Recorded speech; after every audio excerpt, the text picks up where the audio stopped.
Doctor, இந்த dental implants வந்து இப்போ ரீசெண்டா வந்த ஒரு பினாமினன் தானா? பழைய காலத்துல இது இருந்திருக்கிறதுக்குள்ள ஏதாவது அறிகுறிகள் இருக்கா? டெஃபினட்டா இருக்கு.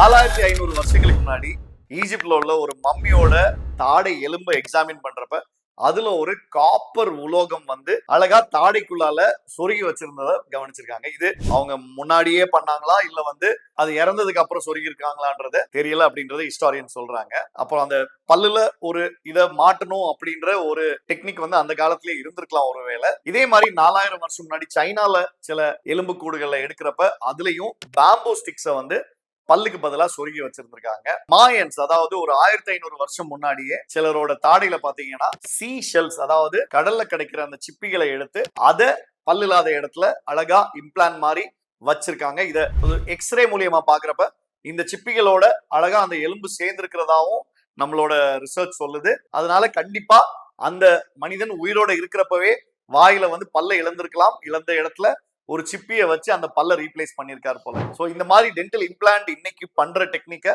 அந்த காலத்திலே நம்ம மூதாதையர்கள் ஏதோ ட்ரை பண்ணி பார்த்திருக்காங்க. இன்னைக்கு அட்வான்ஸ் ஸ்டேஜ்ல நம்ம டென்டல் இம்ப்ளான்ட்ஸை பிராக்டிஸ் பண்ணிட்டு இருக்கோம். ஒன்ஸ் அகைன் உங்களுடைய நண்பர் டாக்டர் பிரேம் அலெக்ஸ் லாரன்ஸ்.